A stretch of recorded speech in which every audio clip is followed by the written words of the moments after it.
Welcome friends, आज का हमारा टॉपिक है राइबोसोम्स। तो आज हम राइबोसोम्स के बारे में पढ़ने वाले हैं। राइबोसोम्स को प्रोटीन फैक्टरी के नाम से जाना जाता है। क्यों प्रोटीन फैक्टरी बोलते हैं और क्या होते हैं राइबोसोम्स, उसके बारे में अच्छे से पढ़ लेते हैं। चलिए वीडियो स्टार्ट करते हैं। सबसे पहले देख लेते हैं राइबोसोम्स क्या है। तो राइबोसोम्स स्मॉलेस्ट सेल ऑर्गेनेल है। जो सेल है, कोशिका है, उसमें सबसे छोटा अंग कौन सा होता है? राइबोसोम्स का होता है। ठीक है, अब ये राइबोसोम्स क्या करते हैं उसको समझ लेते हैं। तो it's help in synthesis of protein. यह प्रोटीन संश्लेषण में क्या करता है? मदद करता है। प्रोटीन संश्लेषण में मदद करता है, प्रोटीन बनाता है। इसीलिए इसको क्या बोलते हैं? प्रोटीन बनाने के कारण ही प्रोटीन फैक्टरी कहा जाता है। अब समझ लेते हैं कि ये राइबोसोम्स कहाँ कहाँ पाए जाते हैं। तो ये प्रोकैरियोटिक सेल और यूकैरियोटिक सेल दोनों सेल में क्या होते हैं? प्रेजेंट होते हैं, दोनों सेल में पाए जाते हैं।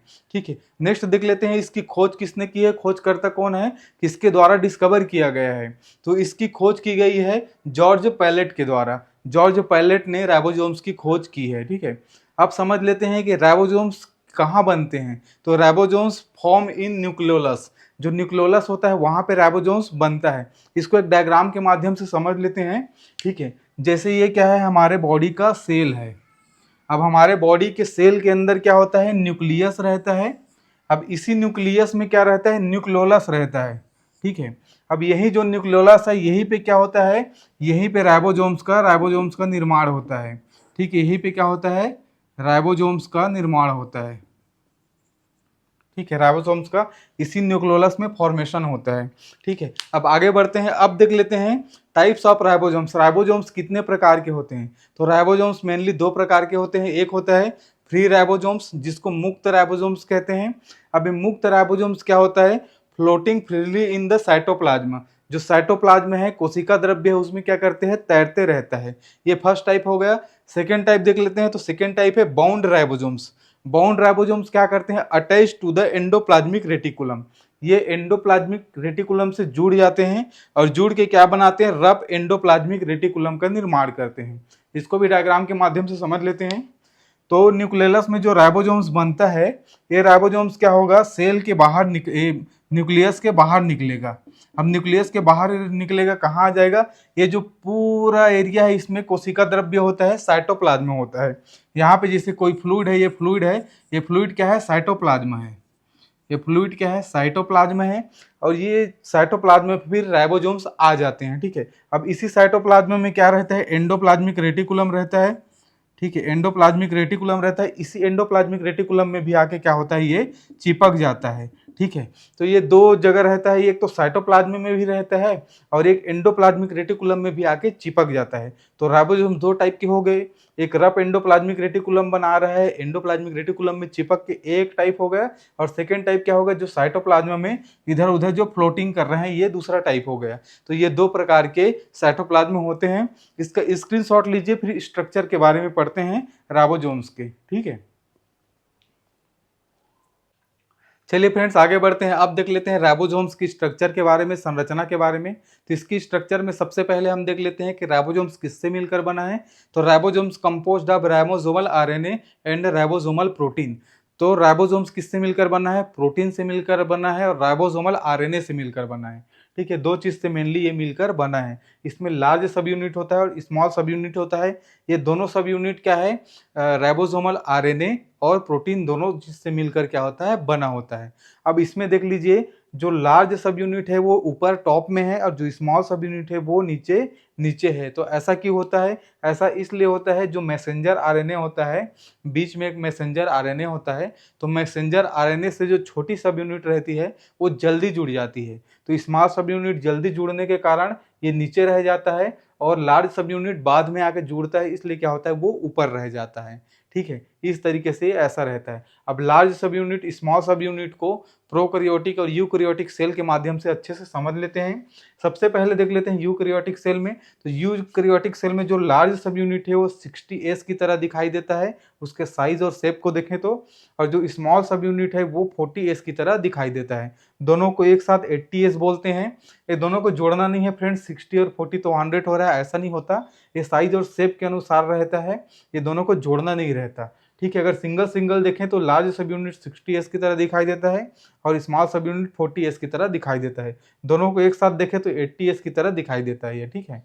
अब प्रोकैरियोटिक में बात करें तो यूकैरियोटिक से ये प्रोकैरियोटिक क्या होता है, थोड़ा छोटा होता है।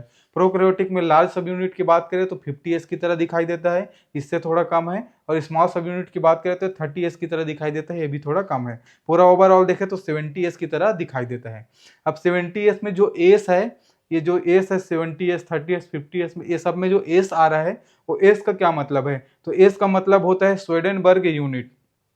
एस का मतलब होता है एट्स स्टैंड फॉर, स्वेडेनबर्ग की इकाइयों को क्या करता है, ये दर्शाता है। अब स्वेडेनबर्ग की इकाइयों से क्या होता है, ये मेजर करता है सेडिमेंटेशन रेट, अवसादन दर को क्या करता है, मेजर करता है। अब अवसादन दर को मेजर करके क्या करता है, इससे क्या होता है, तो इससे क्या होता है, राइबोसोम्स का जो आकार है और आकृति है, शेप और साइज है, वो पता चलता है। तो ये इस एस से ही हम पता लगाएंगे, ठीक है। इस स्वेडेनबर्ग की जो इकाई है जिसको सेडिमेंटेशन रेट इससे निकाला जाता है, तो इसी से हम लोग पता लगाएंगे कि राइबोसोम की साइज क्या है और आकृति क्या है, साइज क्या है और शेप क्या है। जैसे 60s है तो ये बड़ा है, 40s है तो ये छोटा है, तो ये साइज और शेप उसमें पता चलता है, ठीक है। इसका एक बार आप स्क्रीनशॉट लीजिए, फिर फंक्शन के बारे में पढ़ेंगे कि प्रोटीन कैसे बनता है।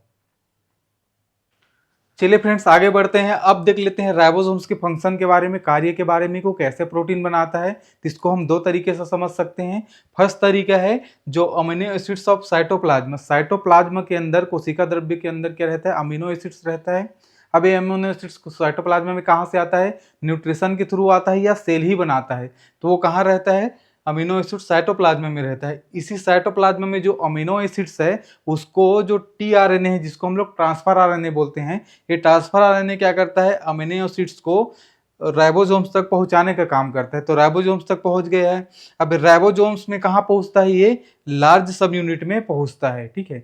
तो जो अमीनो एसिड्स है वो कहाँ पहुंच गया, अभी तक लार्ज सब यूनिट में पहुंच गया है। अब सेकेंड देख लेते हैं, सेकेंड तरीका क्या है, जो जेनेटिक इंफॉर्मेशन रहता है न्यूक्लियस में, जो न्यूक्लियस में डीएनए होता है, जेनेटिक इंफॉर्मेशन रहता है। क्या जेनेटिक इंफॉर्मेशन, जो प्रोटीन बनाने की अनुवांशिक जानकारी रहती है, उस अनुवांशिक जानकारी को क्या करता है, कॉपी करता है एमआरएनए के रूप में। अब एमआरएनए कहाँ तक पहुंचाता है, उसको राइबोसोम्स तक पहुंचाता है। अब राइबोसोम्स में कहाँ पहुंचाता है, तो इन स्मॉल सब यूनिट में, ठीक है।